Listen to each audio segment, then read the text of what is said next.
결혼 7년 차였습니다. 평범한 가정이었고 아이는 없었어요. 아내는 여행을 정말 좋아했는데 저는 정반대였죠. 바쁘다는 핑계로 피곤하다는 이유로 늘 뒷전이었습니다. 어느 날 저녁 아내가 조심스럽게 말을 꺼냈어요. 당신이랑 둘이서 어디론가 떠나보고 싶어. 그 말을 듣는 순간 가슴이 뜨끔했습니다. 언제부터인가 아내의 눈빛에서 외로움이 보였거든요. 그래서 이번만큼은 잘해주고 싶었어요. 고민 끝에 선택한 건 5박 6일 패키지 해외여행이었습니다. 유럽 소도시를 도는 일정이었고 같은 일정을 함께하는 단체 팀원이 9명 정도 있었어요. 가이드 포함해서 10명 남짓이었죠. 아내는 출국 전부터 들떠 있었고 짐도 미리 싸두고 제 여행 가방까지 챙겨줬습니다. 그런 아내가 고마웠어요. 출국 당일이었습니다. 공항 대기석에서 짐을 정리하고 있을 때 혼자 온 듯한 남자가 눈에 들어왔어요. 조용히 앉아 책을 보고 있었는데 분위기가 달랐습니다. 나이는 저보다 한두 살 많아 보였고 키가 크고 말수가 적어 보였죠. 가이드가 팀원들을 모으며 설명할 때 알게 됐습니다. 그 사람도 우리랑 같은 일정이라고요. 아내는 그 남자에게 처음엔 별다른 관심을 보이지 않았어요. 적어도 제가 보기엔 그랬습니다. 별일 없이 도착했고 첫날 일정도 평범하게 흘러갔어요. 변화는 둘째 날부터 시작됐습니다. 점심즈음 단체 관광객들이 335 짝을 지어 서로 사진을 찍어주고 있었어요. 저는 가이드와 다음 일정에 대해 이야기 중이었는데 뒤늦게 아내의 사진첩을 보다가 이상한 걸 발견했습니다. 그 남자가 찍은 아내의 사진이 12장이나 있었어요. 표정이 자연스럽고 구도가 익숙했으며 뭔가 가까운 거리감이 느껴졌습니다. 첫날엔 분명 셀카 몇 장밖에 없던 아내의 앨범이 둘째 날 저녁이 되자 그 남자의 구도로 가득했죠. 물어봤습니다. 이 사진들 다 그분이 찍어준 거야? 아내는 웃으며 대답했어요. 응, 당신 없을 때 그분이 사진 잘 찍는다길래. 내가 좀 부탁했지. 그럴 수도 있다고 생각했습니다. 여행 중에 우연한 친절일 수 있으니까요. 하지만 그날 밤 호텔 조식 식당 근처를 지나가다 우연히 들은 대화가 머릿속에서 떠나질 않았습니다. 그 여자 웃는 모습 진짜 예쁘지 않아? 남편 있는 사람 맞지? 나도 처음엔 몰랐는데. 정확히 누가 한 말인지 보진 못했어요. 하지만 분명 우리 팀 남자들이었습니다. 뒷자리 쪽에서 들려온 목소리였거든요. 그때부터 뭔가 이상하다는 느낌이 들기 시작했습니다. 셋째 날 일정은 자유시간이 많았어요. 관광지가 분산돼 있어서 가이드가 팀원들에게 현지 자유 탐방 시간을 줬습니다. 저는 카페에서 쉬기로 했고 아내는 혼자 돌아다니고 싶다며 나갔어요. 1시간 반 정도 지났을 때였습니다. 호텔 로비에서 마주친 그 남자도 혼자였어요. 둘 다 혼자 움직이고 돌아온 시간도 비슷했으며 묘하게 표정이 부드러워져 있었습니다. 이해가 되질 않았어요. 우연치고는 너무 잦았으니까요. 그날 저녁 가이드가 그룹 채팅방에 올린 단체 사진 한 장에서 결정적인 장면을 봤습니다. 지중해 전망대 앞에서 찍힌 사진이었는데 아내의 손이 그 남자의 팔꿈치를 살짝 스치듯 닿아 있었어요. 다른 누구와도 그런 거리감을 보이지 않던 아내였습니다. 딱 그 남자 옆에서만 어깨가 밀착돼 있었죠. 우연이 아니라는 확신이 들었습니다. 넷째 날 아침이었어요. 가이드가 준비한 일정은 현지 문화체험 코스였고 팀원 전원이 함께 움직여야 했습니다. 아내는 아침부터 분주하게 옷을 골랐어요. 평소보다 신경을 많이 쓰더군요. 머리도 말끔하게 말리고 립스틱도 평소보다 진한 톤이었습니다. 오늘 무슨 날이야? 왜 이렇게 꾸며? 시선을 피하며 대답했어요. 사진 많이 찍는다니까. 예쁘게 나오고 싶어서. 점심 식사 후 자유시간이 주어졌습니다. 팀원들이 모두 작은 도시 광장에 도착했는데 가이드가 말했어요. 여기서 2시간 자유시간입니다. 근처 박물관이나 카페 들렀다가 3시에 저 앞 분수대에서 다시 모이겠습니다. 아내가 제게 말했습니다. 나 혼자 박물관 좀 다녀올게. 당신은 카페에서 쉬어. 같이 가자고 했지만 희미한 미소만 남긴 채 고개를 저었어요. 저는 광장 근처 카페에 앉아 핸드폰을 만지작거리고 있었습니다. 문득 떠올랐어요. 아내 핸드폰의 위치 공유 기능이 켜져 있었다는 사실이요. 예전에 제가 설정해 준 적이 있었거든요. 확인해 봤습니다. 위치가 찍혀 있었어요. 문제는 그 위치가 박물관이 아니었다는 겁니다. 지도상으로는 박물관에서 도보로 7분 거리인 작은 골목의 수공예 갤러리였어요. 애매했습니다. 길을 잘못 찾은 건가 싶었죠. 그런데 그때 단체 채팅방에 알림이 떴습니다. 어떤 팀원이 우연히 올린 사진 속에 아내와 그 남자가 같은 프레임 안에 있었어요. 거리는 멀었지만 2사람 모두 같은 방향을 향해 걷고 있었습니다. 박물관에 간다더니 왜 그 남자와 같이 걷고 있는 걸까요? 가슴이 철렁 내려앉았지만 확신은 없었어요. 감정이 뒤죽박죽이었습니다. 그날 저녁 말문이 막히는 일이 벌어졌습니다. 단체 저녁 식사 후 모두가 호텔로 돌아가는 길이었어요. 호텔 엘리베이터 앞에서 방키를 꺼내고 있는데 그 남자가 제 옆을 스쳐 지나갔습니다. 그의 손엔 여자용 손가방이 들려 있었어요. 낯이 익었습니다. 크림색 토트백. 아내가 낮에 들고 나간 가방과 똑같아 보였어요. 이상한 기분에 휩싸여 엘리베이터 타는 걸 멈췄습니다. 그 남자는 복도 끝 계단 쪽으로 사라졌고 저는 조용히 뒤따라갔어요. 호텔 구조가 좀 특이했습니다. 각 층 끝에 비상계단이 있었고 그 계단은 테라스 공간으로 연결돼 있었어요. 계단 도착 직전 발을 멈췄는데 희미한 웃음소리와 낮은 대화 소리가 들렸습니다. 사진 고마워요.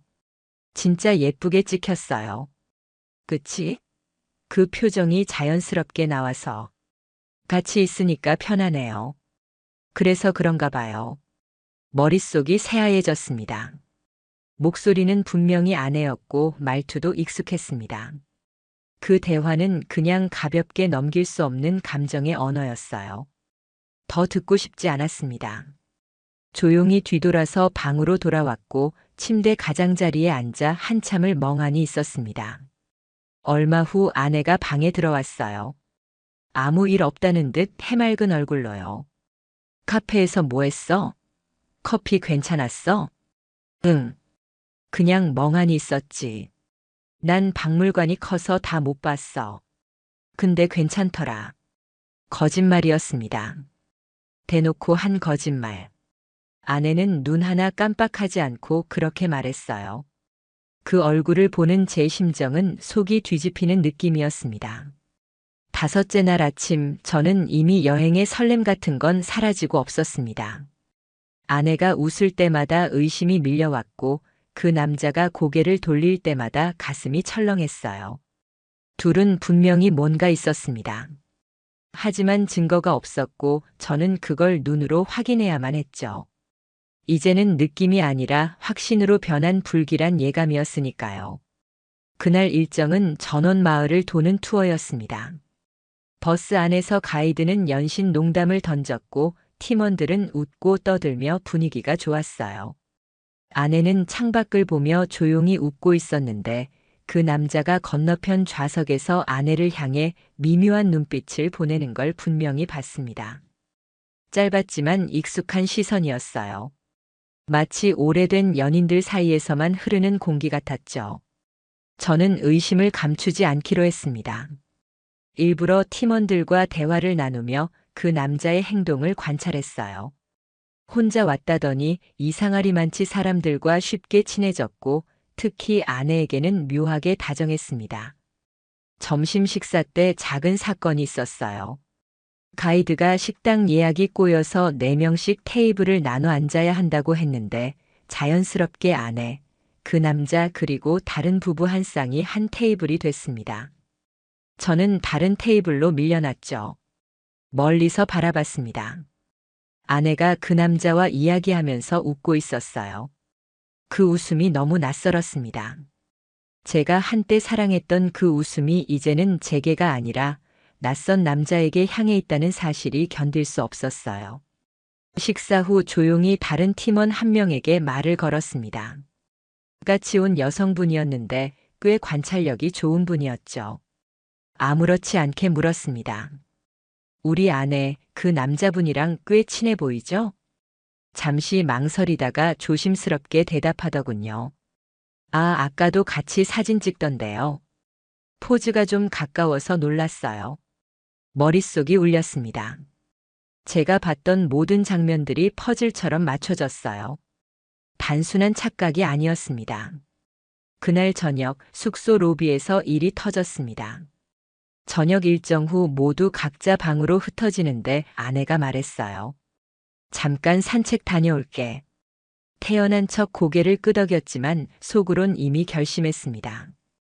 오늘은 끝을 보겠다고요. 로비 소파에 앉아 아내가 나가는 걸 지켜봤어요. 몇 분 후 그 남자도 따라 나섰습니다. 둘 다 반대 방향으로 가는 척했지만 호텔 정문을 지나 오른쪽 골목길로 같은 방향으로 사라졌죠. 저는 멀찍이 뒤를 따라갔습니다. 불빛이 거의 없었고 좁은 골목을 따라 걷는데 들려오는 건 발소리뿐이었어요.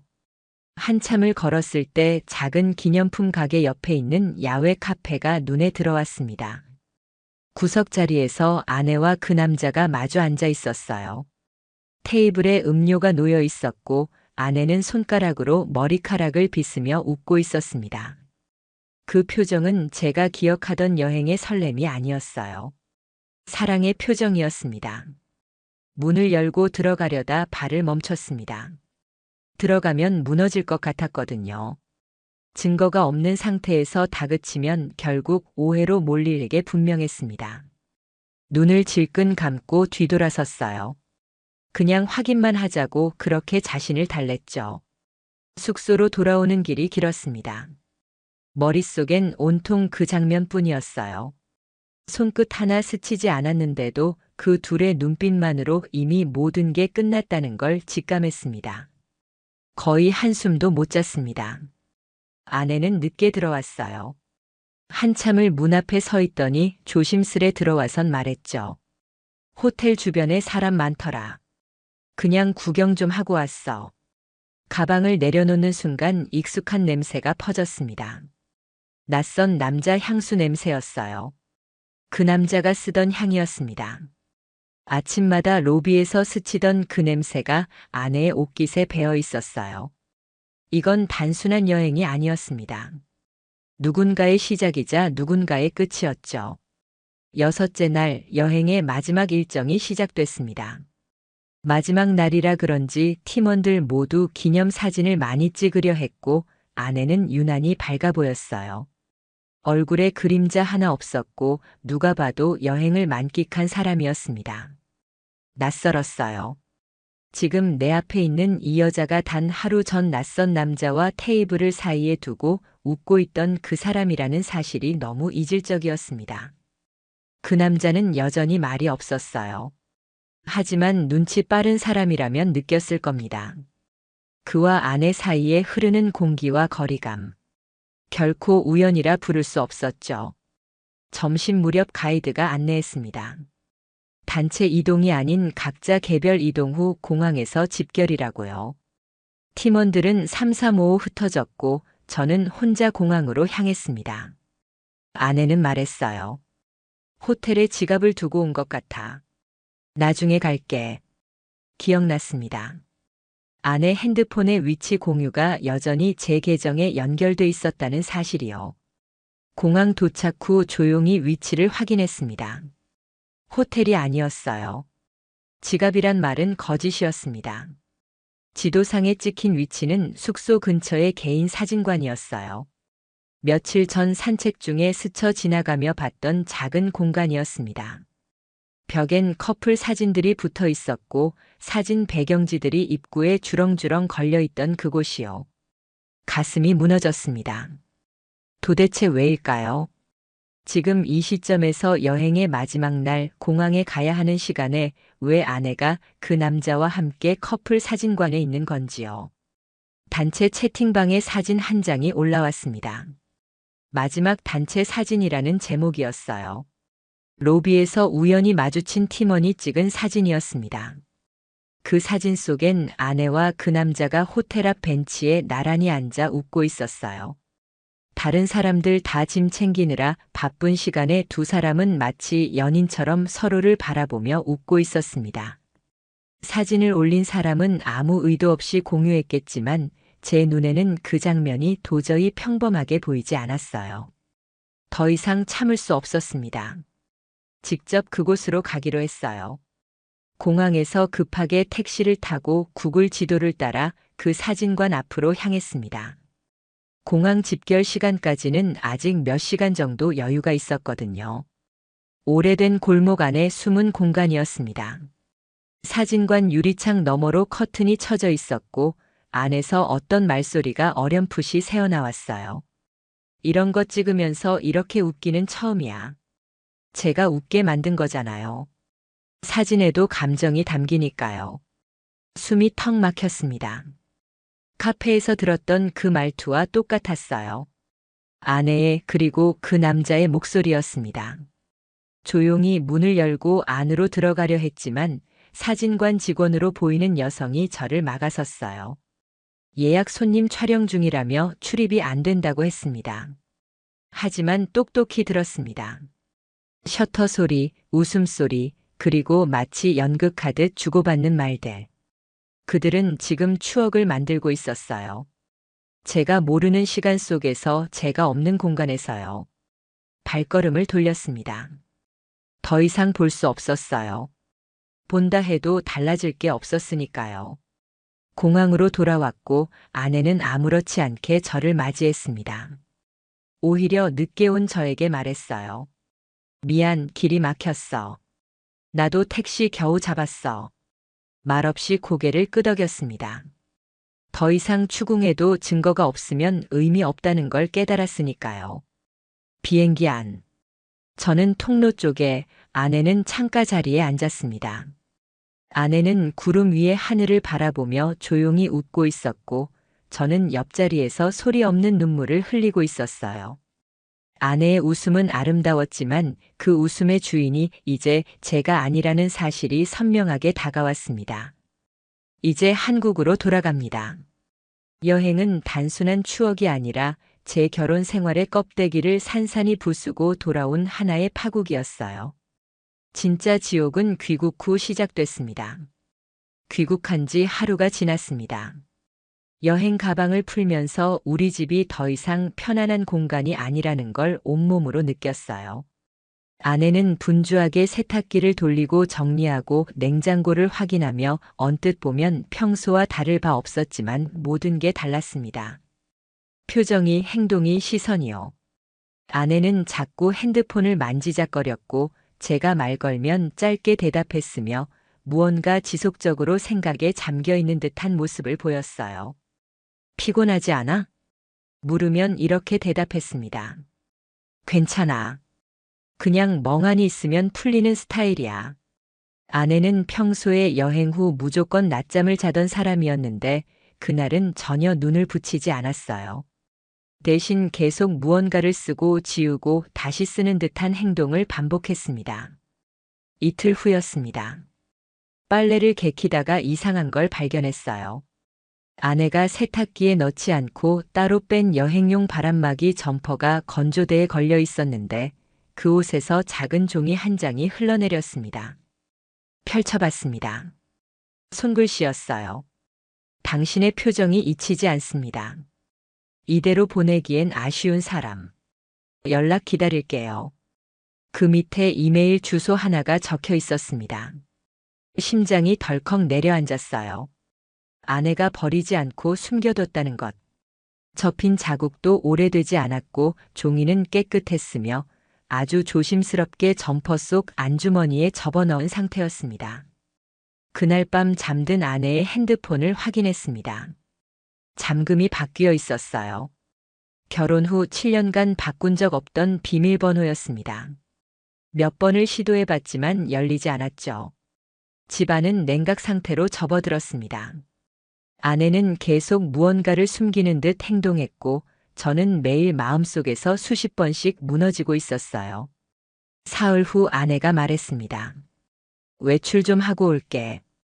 따라 나섰습니다. 이제는 확인해야만 했으니까요.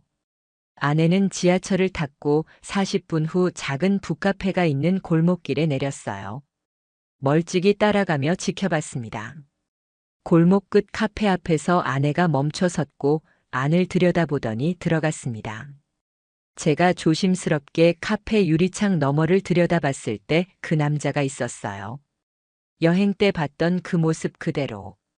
다만 이번엔 정장이 아닌 캐주얼 차림이었고 손엔 두 사람이 함께 찍힌 인화 사진 한 장이 들려 있었습니다. 그 사진을 본 순간 무너졌습니다. 그건 여행 중 사진관 앞 커튼 뒤에서 들었던 웃음소리와 셔터 소리의 결과물이었어요. 아내는 그 사진을 받아들었고 둘은 아무 말 없이 앉아 있었습니다. 멀리서 봐도 느껴졌어요. 말보다 많은 감정을 공유하고 있다는 걸요. 1시간 넘게 그 자리에 서 있었습니다. 둘은 계속 이야기를 나눴고 때때로 웃었으며 아내는 그 사진을 계속 들여다봤어요. 그 표정이 너무 행복해 보여서 차라리 고통스러웠습니다. 집으로 돌아와 아내보다 먼저 들어왔습니다. 거실 소파에 앉아 기다렸어요. 1시간쯤 후 아내가 들어왔고 저를 보더니 놀란 표정을 지었습니다. 일찍 왔네? 응. 너도 나갔다 왔구나. 응. 잠깐 친구 만났어. 거짓말이었습니다. 또 거짓말이었어요. 말했습니다. 우리 이야기 좀 해야 하지 않을까? 아내가 눈을 피하며 물었어요. 무슨 이야기? 너도 알고 있잖아. 지금 오해하고 있는 거면 그만하자. 그럼 대답해. 오늘 누구 만났어? 그 사진은 뭐야? 침묵이 흘렀습니다. 긴 침묵이었어요. 아내는 한참을 망설이다가 한숨을 쉬며 말했습니다. 나도 몰랐어. 처음엔 그냥 여행 중 친해진 거였고 그 사람도 혼자 왔다길래 말 몇 마디 하다가 편해졌어. 당신보다 말도 잘 통하고 내가 뭘 좋아하는지도 바로 알아채고. 사랑이라는 단어는 절대 꺼내지 않았지만 이미 감정선은 거기까지 닿아 있었습니다. 다음 날 아침이었어요. 문 앞에서 우편물을 챙기다가 편지 한 장을 발견했습니다. 보낸 사람 이름이 없었지만 필체를 보는 순간 알았어요. 그 남자의 글씨였습니다. 뜯어봤습니다.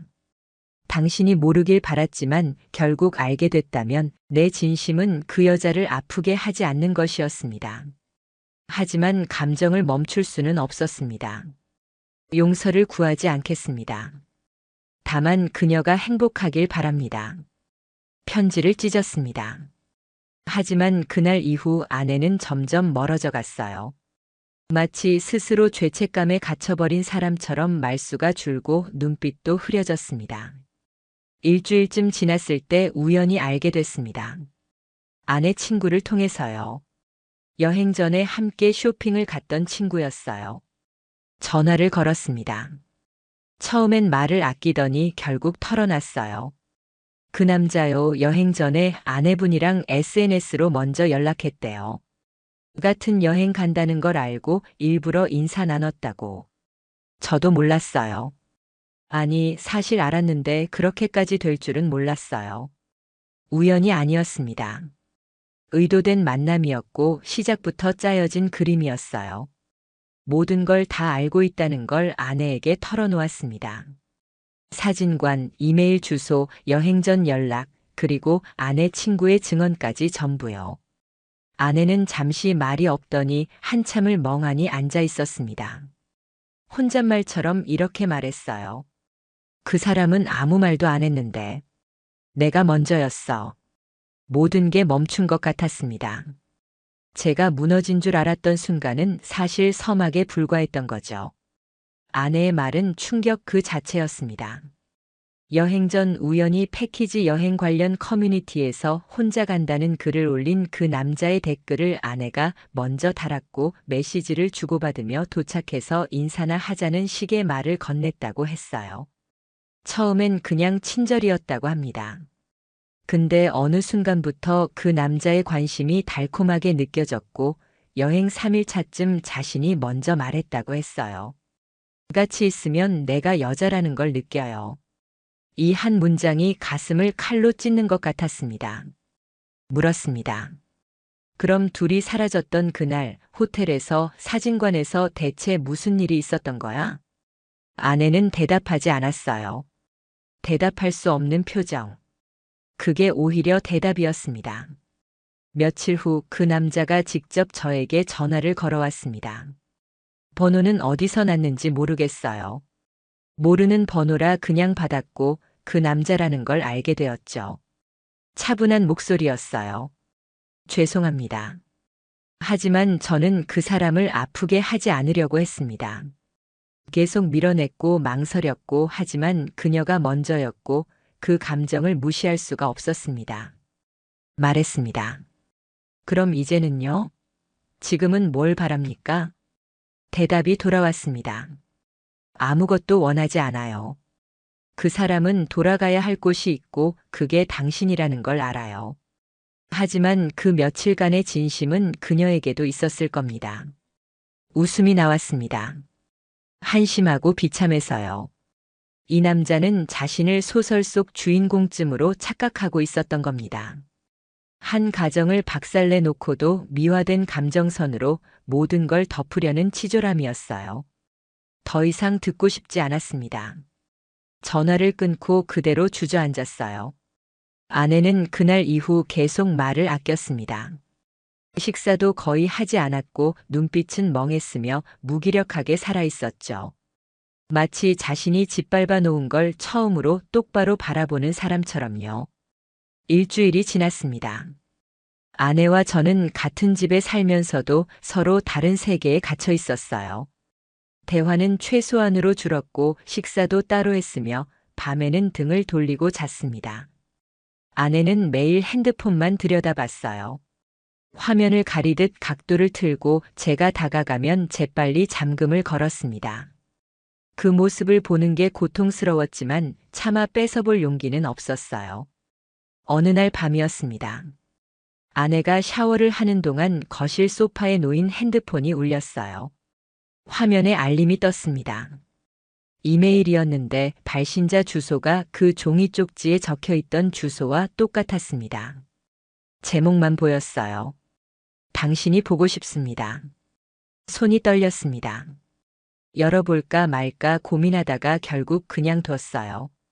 이미 알 만큼 알았고 더 알아봤자 상처만 깊어질 거라는 생각이 들었으니까요. 하지만 그날 이후 아내의 행동이 더 이상해졌습니다. 밤늦게까지 베란다에 나가서 전화 통화를 했고 웃음소리가 새어나왔으며 돌아와서는 행복한 표정을 감추지 못했어요. 참을 수 없었습니다. 열흘째 되던 날 밤 아내가 또 베란다로 나가는 걸 보고 살짝 문을 열어 엿듣기로 했습니다. 그래요. 저도 그 생각 많이 했어요. 아니요, 아직 말 못 꺼냈어요. 당신 때문에 힘들어요. 좋은 의미로요.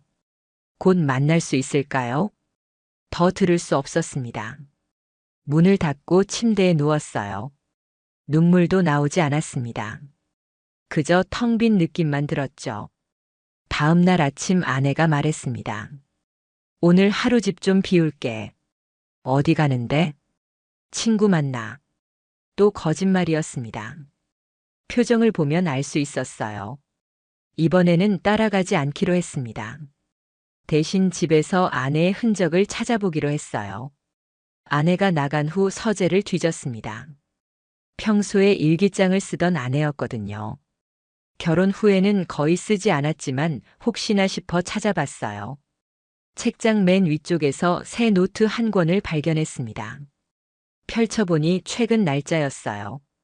여행 후부터 쓴 일기였습니다. 떨리는 손으로 읽기 시작했습니다. 6월 15일. 돌아왔다. 하지만 마음은 아직 그곳에 있다. 그 사람의 목소리가 자꾸 들린다. 이게 사랑인지 착각인지 모르겠다. 다만 확실한 건 내가 지금 남편 곁에 있으면서도 다른 사람을 생각하고 있다는 것. 6월 18일. 오늘 그 사람한테 사진을 받았다. 우리가 함께 찍은 사진. 너무 행복해 보였다. 저런 표정을 지은 게 얼마만인지 모르겠다. 남편한테 미안하지만 이 감정을 멈출 수가 없다. 6월 22일. 남편이 알고 있는 것 같다. 눈빛이 달라졌다. 하지만 나는 아무 말도 할 수 없다. 어떻게 설명해야 할까? 내가 먼저 시작한 일이라는 걸. 그 사람은 망설였지만 나는 망설이지 않았다는 걸. 어떻게 말할 수 있을까? 6월 25일. 그 사람이 편지를 보냈다. 남편이 읽었을 것 같다. 모든 게 들켰다. 하지만 이상하게 후회는 없다. 그게 더 무섭다. 노트를 덮었습니다. 더 이상 읽을 수 없었어요. 가슴이 무너지는 게 아니라 그냥 비어버리는 느낌이었습니다. 저녁 무렵 아내가 돌아왔습니다. 표정이 밝았어요. 분명 그 남자를 만나고 온 거였죠. 말했습니다. 일기 봤어. 아내의 얼굴이 굳었습니다. 그게 무슨 말이야? 서재에 있던 일기장. 다 읽었어. 침묵이 흘렀습니다. 긴 침묵이었어요. 아내가 천천히 입을 열었습니다. 그럼 이제 알겠네. 내가 얼마나 나쁜 사람인지. 나쁜 사람이라는 걸 아는데도 멈추지 않는 거야? 멈출 수가 없어. 나도 이해 못하겠어. 당신한테 미안하지만 이게 거짓말은 아니야. 이게 거짓말은 아니라는 말. 그 말이 오히려 더 잔인했습니다. 물었습니다. 오늘도 그 사람 만났지? 아내는 고개를 끄덕였어요. 응, 만났어. 뭐 했는데? 그냥 이야기했어. 앞으로 어떻게 할지. 그 말 속에는 제가 없었습니다. 다음 날 아침 식탁 위에 아내의 결혼 반지가 놓여 있었습니다. 우리가 결혼한 지 2년쯤 됐을 때 여유가 생겨서 새로 맞춘 반지였어요. 서로의 이니셜을 새기며 웃었던 그 반지가 지금 식탁 위에서 조용히 이별을 선언하고 있었습니다. 아내가 말했습니다. 내가 얼마나 큰 잘못을 했는지 알아. 당신이 이걸 감당할 수 없다는 것도, 그래서 미안하다는 말조차 사치일 수 있다는 것도, 그러니까 당신이 날 용서하지 않아도 돼. 모든 감정이 한꺼번에 폭발하는 줄 알았습니다. 억울함, 분노, 수치심, 슬픔, 그리고 무력감이요. 하지만 감정의 끝에서 문득 하나의 기억이 떠올랐습니다. 우리 둘이 처음 만났던 날. 누구보다 조심스럽고 작은 것 하나에도 웃음을 주던 그 여자. 제가 사랑했던 순간들이 주마등처럼 스쳐 지나갔어요. 결혼 후 웃으며 반찬을 고르던 날들, 제 부모님 생신 때 케이크를 준비하고 울던 모습들. 그 모든 기억들이 지금 제 앞에서 무릎 꿇고 있었습니다. 반지를 집어들었습니다. 그리고 생각했어요. 이 반지를 돌려주고 끝을 내는 게 쉬울지 아니면 다시 시작하는 게 쉬울지요. 그날 밤 저는 결정을 내렸습니다. 쉬운 길이 아니라 옳은 길을 가기로요. 그게 무엇인지는 아직 확실하지 않았지만 적어도 도망치지는 않기로 했습니다. 다음 날 아내에게 말했습니다. 상담받자. 둘이. 아내가 놀란 표정으로 저를 봤어요. 진짜? 응. 이대로 끝내기엔 7년이 아까워. 최소한 노력은 해보자. 아내의 눈에서 눈물이 흘러내렸습니다. 처음으로 진짜 후회하는 표정이었어요. 상담을 시작한 지 일주일이 지났습니다. 부부 상담센터를 찾았고 중년의 여성 상담사를 만났어요. 처음 상담실에 들어갔을 때 아내와 저는 소파 양끝에 앉았습니다. 그만큼 거리가 멀어져 있었죠. 상담사는 조용히 물었습니다. 두 분 지금 어떤 마음이신가요? 아내가 먼저 입을 열었어요. 제가 잘못했어요. 남편한테 너무 미안하고 제 자신도 이해가 안 가요. 왜 그랬는지. 제 차례였습니다. 아내를 용서하고 싶은데 계속 그 장면들이 떠올라요. 아내가 그 사람과 웃던 모습, 사진관에서 들었던 목소리, 일기에 적힌 글들. 지울 수가 없어요. 상담사는 고개를 끄덕이며 말했습니다. 상처는 하루아침에 아물지 않아요. 하지만 두 분이 여기 함께 앉아 계시다는 것 자체가 용기입니다. 지금부터 천천히 시작해 봅시다. 상담은 매주 2번씩 진행됐습니다. 처음 며칠간은 과거를 정리하는 시간이었어요. 아내는 여행 전부터 관계가 소원해졌다고 느꼈다고 했고, 저는 그걸 전혀 몰랐다고 대답했습니다. 언제부터 외로웠어? 작년 가을쯤부터. 당신이 회사 일로 바쁠 때 말을 했어야지. 나한테 말해도 들어줄 것 같지 않았어. 그 대화가 가슴에 꽂혔습니다.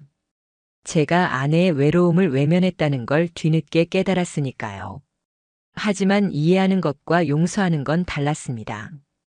아내가 외로웠다고 해서 다른 남자를 만나도 되는 건 아니었으니까요.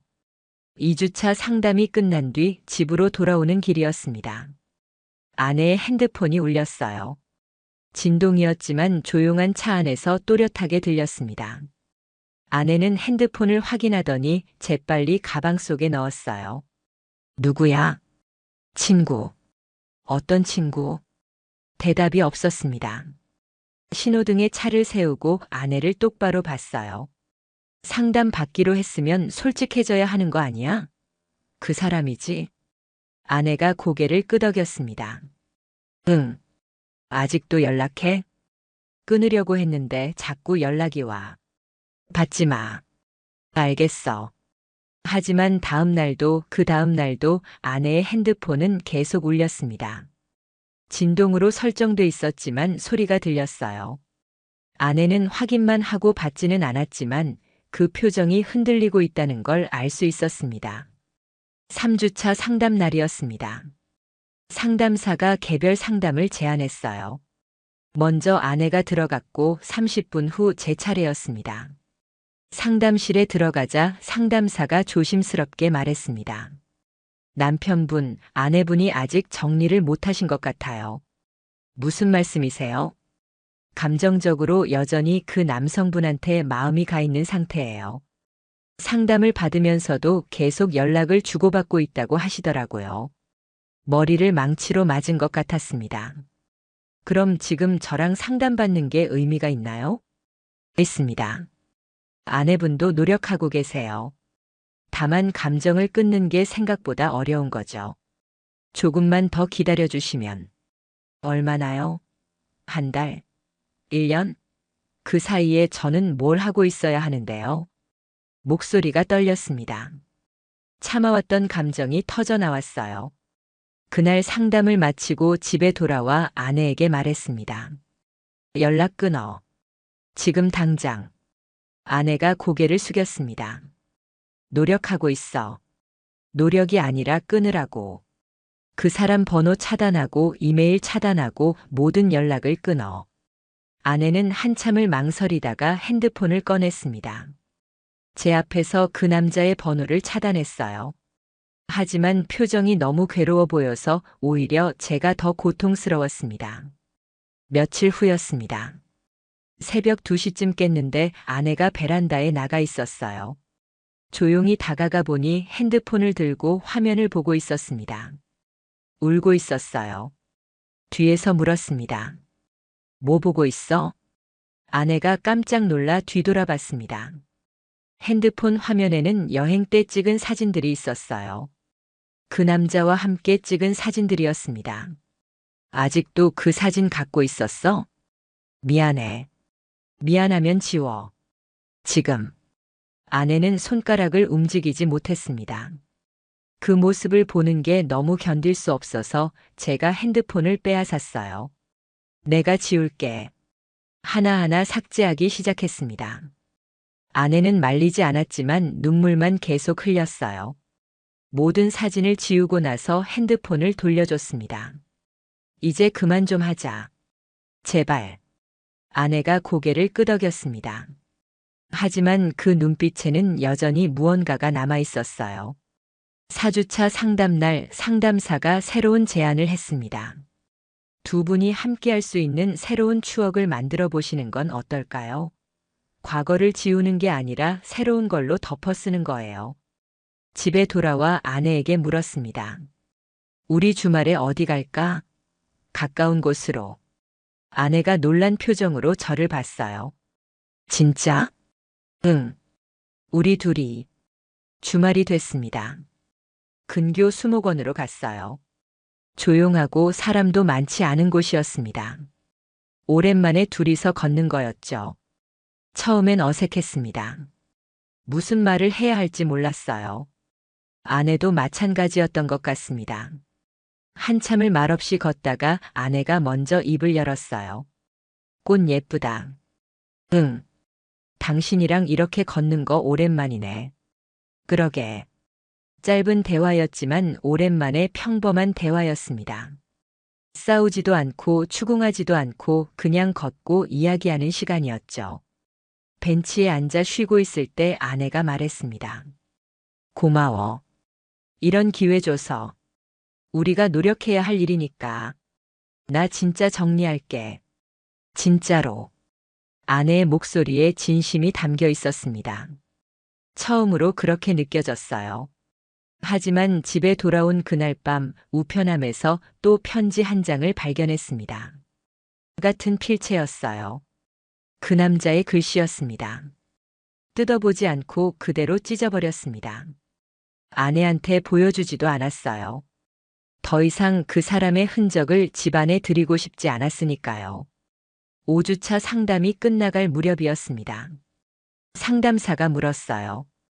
두 분 관계가 조금 나아진 것 같나요? 저는 대답했습니다. 노력하고 있어요. 근데 확신은 없어요. 아내도 말했습니다. 저도 노력하고 있어요. 근데 쉽지 않아요. 상담사가 말했습니다. 회복은 직선이 아니에요. 올라갔다 내려갔다 반복하는 곡선이죠. 지금 두 분은 그 과정 중에 있는 거예요. 그날 밤 아내가 제 손을 잡았습니다. 오랜만에 느껴보는 아내의 손이었어요. 따뜻했지만 어딘가 떨리고 있었습니다. 미안해. 그리고 고마워. 짧은 말이었지만 무게가 있었습니다. 저도 아내의 손을 꽉 잡았어요. 하지만 그 순간에도 알고 있었습니다. 아직 끝나지 않았다는 걸요. 상담을 시작한 지 2달이 지났습니다. 조금씩 나아지는 것 같았어요. 아내는 더 이상 핸드폰을 숨기지 않았고 베란다에서 우는 일도 없었습니다. 함께 저녁을 먹고 주말엔 가까운 곳으로 나들이를 갔으며 조금씩 예전의 모습을 되찾아가는 것 같았죠. 하지만 어딘가 불안했습니다. 아내의 웃음이 진짜인지 연기인지 구분이 안 될 때가 많았거든요. 제 앞에서는 웃지만 혼자 있을 땐 멍한 표정을 짓곤 했습니다. 어느 토요일 오후였습니다. 아내와 함께 마트에 갔다가 계산을 하러 가는데 아내가 갑자기 멈춰 섰어요. 얼굴이 하얗게 질렸습니다. 왜 그래? 아내는 대답하지 않고 다른 곳을 바라보고 있었어요. 시선을 따라가 보니 마트 입구 쪽에 그 남자가 서 있었습니다. 심장이 철렁했습니다. 우연일까요? 아니면 일부러 따라온 걸까요? 그 남자도 우리를 봤어요. 잠시 눈이 마주쳤고 그는 고개를 숙이며 돌아섰습니다. 가자. 아내의 손을 잡고 계산대로 향했습니다. 아내는 손이 차갑게 식어 있었고 계속 뒤를 돌아봤어요. 집에 돌아온 후 물었습니다. 저 사람 여기 사는 거야? 모르겠어. 처음 봤어. 진짜? 아내가 고개를 끄덕였지만 확신이 서지 않았습니다. 표정이 너무 동요하고 있었거든요. 그날 밤부터 이상한 일들이 벌어지기 시작했습니다. 집 앞에 누군가 서 있는 것 같은 기척이 느껴졌고 우편함에 이름 없는 편지가 계속 들어왔으며 아내의 핸드폰으로 모르는 번호의 부재중 전화가 쌓였어요. 차단했다면서? 왜 계속 전화가 와? 아내가 당황하며 대답했습니다. 번호를 바꿔서 거는 것 같아. 나도 안 받았어. 신고를 고려했습니다. 하지만 확실한 증거가 없었어요. 편지에는 협박이나 욕설이 없었고 전화도 받지 않은 상태였으니까요. 일주일 후 상담 날이었습니다. 상담사에게 상황을 설명했어요. 그 남성분이 계속 연락을 시도하고 있다면 법적 조치를 생각해야 할 수도 있어요. 아내분, 혹시 그분한테 명확하게 거절 의사를 전달하셨나요? 아내가 작은 목소리로 대답했습니다. 아직요. 아직? 제가 되물었습니다. 정확하게 말하지 못했어요. 그냥 연락하지 말라고만. 상담사가 조심스럽게 말했습니다. 아내분이 명확하게 선을 긋지 않으면 상대방은 계속 희망을 가질 수 있어요. 단호하게 거절해야 합니다. 집으로 돌아오는 차 안은 무겁게 침묵이 흘렀습니다. 한참을 달리다가 아내가 먼저 입을 열었어요. 내가 정리할게. 제대로. 어떻게? 직접 만나서 말할게. 가슴이 덜컥 내려앉았습니다. 만나? 왜 만나? 얼굴 보고 정확하게 끝내야 그 사람도 이해할 것 같아. 이렇게 계속 연락하는 건 내가 확실하게 정리 못해서 그런 거야. 반대했습니다. 만나면 또 흔들리게 뻔했으니까요. 하지만 아내는 고집했어요. 당신도 같이 가. 내가 어떻게 말하는지 직접 들어. 그래야 당신도 믿을 수 있잖아. 다음 날 아내는 그 남자에게 연락했습니다. 제 앞에서 전화를 걸었어요. 나예요. 한 번만 만나요. 할 말이 있어요. 근데 남편이랑 같이 갈 거예요. 짧은 통화였습니다. 장소는 조용한 공원 벤치로 정해졌어요. 이틀 후 오후 3시였습니다. 약속 날이 됐습니다. 공원에 도착했을 때 그 남자는 이미 벤치에 앉아 있었어요. 여전히 말수가 적어 보이는 분위기였지만 표정은 지쳐 보였습니다. 우리가 다가가자 그가 일어섰습니다. 저와 눈이 마주쳤지만 먼저 말을 건 건 아내였어요. 이렇게 만나서 미안해요. 근데 이게 마지막이에요. 그 남자는 고개를 끄덕였습니다. 알아요. 아내가 계속 말했습니다. 처음엔 제가 잘못 생각한 거예요. 여행 중에 설렜고 당신한테 끌렸고 그게 사랑인 줄 알았어요. 근데 돌아와서 깨달았어요. 제가 혼란스러웠던 거지 진짜 사랑은 아니었다는 걸. 그 남자의 표정이 굳었습니다. 그렇게 쉽게 정리할 수 있는 감정이었어요? 쉽지 않았어요. 정말 힘들었어요. 근데 저한테는 돌아가야 할 곳이 있어요. 그게 제 남편이고 제 집이에요. 그 남자가 저를 봤습니다. 그리고 말했어요. 당신은 이 사람이 날 만날 때 어떤 표정이었는지 아세요? 당신 앞에선 절대 짖지 않는 표정이었어요. 그게 진짜였어요. 가슴에 송곳이 꽂히는 기분이었습니다. 하지만 참았어요. 말했습니다. 그럴 수도 있죠. 근데 여행 중 며칠이 7년을 이기진 못해요. 제 아내는 당신 거였던 적이 없고 앞으로도 없을 거예요. 그 남자는 한참을 말이 없었습니다. 그러다 조용히 입을 열었어요. 알겠습니다. 더 이상 연락하지 않을게요. 근데 한 가지만 물어봐도 될까요? 아내가 고개를 끄덕였습니다. 행복하세요? 침묵이 흘렀습니다. 긴 침묵이었어요. 아내가 대답했습니다. 행복해지려고 노력하고 있어요. 그게 제가 선택한 길이에요. 그 남자는 고개를 숙였습니다. 그리고 천천히 돌아서서 걸어갔어요. 뒤돌아보지 않았습니다. 우리는 한동안 벤치에 앉아 있었습니다. 아내가 조용히 울고 있었어요. 슬픔인지 후회인지 해방인지 알 수 없는 눈물이었습니다. 손을 잡아줬습니다. 아내가 제 손을 꽉 쥐었어요. 미안해. 정말 미안해. 알아. 용서해 줄 수 있어? 모르겠어. 근데 노력할게. 집으로 돌아오는 길 아내가 말했습니다. 이제 진짜 끝이야. 다시는 그 사람 생각 안 할게. 믿고 싶었습니다. 하지만 완전히 믿을 수는 없었어요. 상처는 아직 아물지 않았으니까요. 그날 밤 아내는 핸드폰을 꺼내 제게 보여줬습니다. 그 남자와 주고받은 모든 메시지, 이메일, 사진을 제 앞에서 하나씩 삭제했어요. 이제 됐어? 아내가 물었습니다. 대답 대신 고개를 끄덕였습니다. 이제 시작이었으니까요. 진짜 회복은 이제부터였습니다. 그 남자와의 마지막 만남 이후 한 달이 지났습니다. 더 이상 편지도 오지 않았고 전화도 없었으며 우편함 앞에 서 있는 기척도 사라졌어요. 정말로 끝난 것 같았습니다. 하지만 제 안의 상처는 여전했습니다. 아내가 아무리 노력해도 문득문득 여행 중의 장면들이 떠올랐고 그때마다 가슴이 무너지는 기분이었어요. 상담은 계속됐습니다. 상담사는 말했죠. 회복은 직선이 아니라 파도예요. 좋아졌다가 나빠졌다가 반복하는 게 정상입니다. 실제로 그랬어요. 어떤 날은 아내와 함께 웃으며 저녁을 먹었고 어떤 날은 아내의 얼굴조차 보기 싫었습니다. 감정의 롤러코스터를 타는 기분이었죠. 어느 날 밤이었습니다. 잠이 안 와서 거실에 나왔는데 아내도 소파에 앉아 있었어요. 서로 놀란 표정으로 마주봤습니다. 너도 잠 안 와? 응.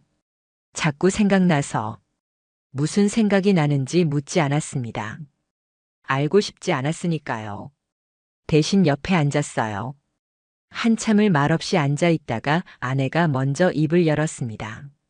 나 요즘 계속 생각해. 내가 왜 그랬을까? 7년을 함께한 사람을 배신하고 며칠만 같이 있던 사람한테 마음이 갔을까? 대답하지 않았습니다. 저도 궁금했던 질문이었거든요. 아마도 나한테 없던 걸 그 사람이 채워줬다고 착각했던 것 같아. 설렘, 관심, 새로움. 그런 것들. 근데 그게 사랑은 아니었어. 그냥 도피였던 거야. 아내의 목소리가 떨렸습니다. 당신이 바빠서 외로웠고 우리 관계가 지루해졌다고 느꼈어. 근데 그걸 당신한테 말하는 대신 다른 데서 해결하려고 했던 거지. 그게 내 잘못이야. 처음으로 아내가 정확하게 자기 잘못을 인정하는 순간이었습니다. 말했습니다. 나도 잘못했어. 내가 외롭다는 걸 몰랐어. 아니, 알았는데도 못 본 척했어. 일이 바빠서 피곤해서 계속 핑계만 댔지. 둘 다 잘못이 있었습니다. 완벽한 피해자도 완벽한 가해자도 없었어요. 다만 서로를 놓쳐가고 있었던 두 사람이었을 뿐이죠. 2달이 더 지났습니다. 상담을 시작한 지 넉 달째였어요. 상담사가 말했습니다. 이제 졸업을 생각해 볼 시기인 것 같아요. 두 분 많이 좋아지셨어요. 집으로 돌아오는 길에 아내가 물었습니다. 진짜 좋아진 것 같아? 솔직하게 대답했습니다. 완전히는 아니야. 아직도 힘들 때가 있어. 근데 예전보단 나아진 것 같아. 나도 그래. 아직도 당신 눈치 보이고 미안하고 죄책감 들어. 근데 포기하고 싶진 않아. 그날 밤 아내가 제안했습니다. 우리 다시 여행 갈까? 둘이서. 순간 거부감이 들었습니다. 여행이라는 단어 자체가 트라우마였으니까요. 여행은 좀. 알아. 나도 무서워. 근데 그 기억을 덮어쓰고 싶어. 이번엔 진짜 우리 둘만의 추억으로. 고민했습니다. 거절하면 편할 텐데, 받아들이면 또 힘들 텐데. 하지만 회복이란 게 그런 거였습니다. 편한 길이 아니라 옳은 길을 선택하는 거요. 그래. 가자. 한 달 후 우리는 제주도로 떠났습니다. 패키지 여행이 아니라 둘이서만 가는 자유여행이었어요. 예전처럼 단체 일정도 없고 가이드도 없으며 그저 우리 둘만의 시간이었습니다. 처음 이틀은 어색했습니다. 뭘 해야 할지 몰랐고 무슨 말을 해야 할지도 막막했어요. 하지만 셋째 날부터 조금씩 풀렸습니다. 해변을 걸으며 아내가 말했습니다. 저기 카페 들어갈까? 좋아. 가자. 카페에 앉아 창밖을 보며 커피를 마셨어요. 아내가 말했습니다. 예전에 유럽 갔을 때 카페에서 그 사람이랑 말을 멈췄습니다. 제 표정이 굳은 걸 본 거죠. 미안. 또 그 얘기 꺼냈네. 괜찮아. 어차피 피할 수 없는 기억이니까. 아내가 조심스럽게 말을 이었습니다. 그때 난 그 사람이랑 있는 게 좋았어. 근데 지금 당신이랑 있는 게 더 편해. 그게 차이인 것 같아. 좋은 것과 편한 것. 그 말이 위로가 됐는지는 모르겠습니다. 하지만 적어도 솔직한 말이라는 건 알 수 있었어요.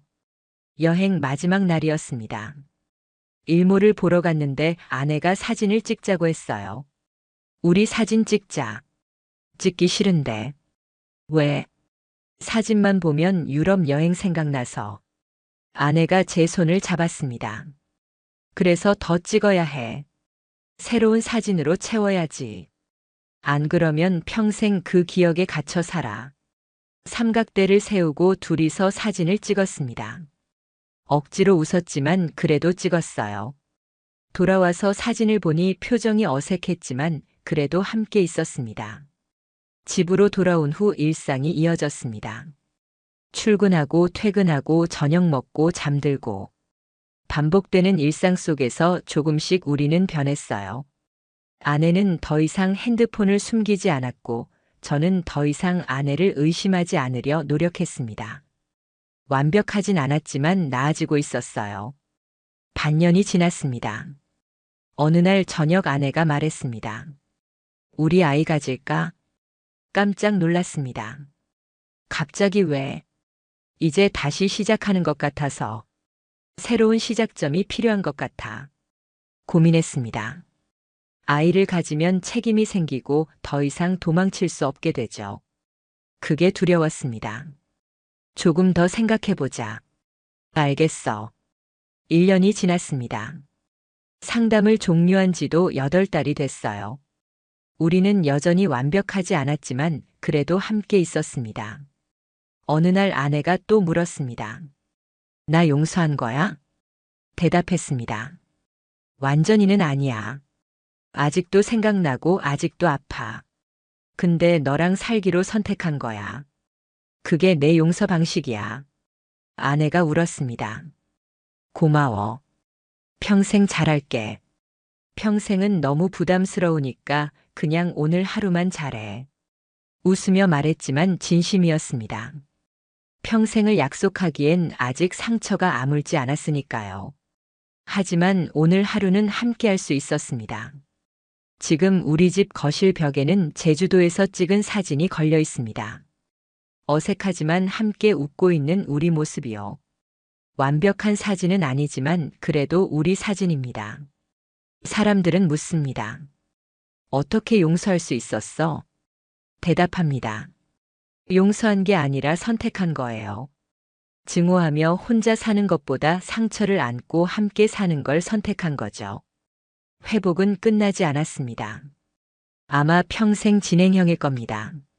하지만 포기하지 않는 한 우리는 계속 나아갈 거예요. 결혼이란 완벽한 사람과 사는 게 아니라 불완전한 사람과 함께 성장하는 거라고 이제는 알게 됐습니다. 그리고 이 이야기를 듣는 누군가에게 말하고 싶습니다. 용서는 상대를 위한 게 아니라 나를 위한 겁니다. 증오에 갇혀 사는 것보다 자유로워지는 길이죠. 그게 함께 사는 것이든 혼자 사는 것이든 선택은 각자의 몫입니다. 저는 함께 사는 걸 택했고 지금도 그 길을 걷고 있습니다.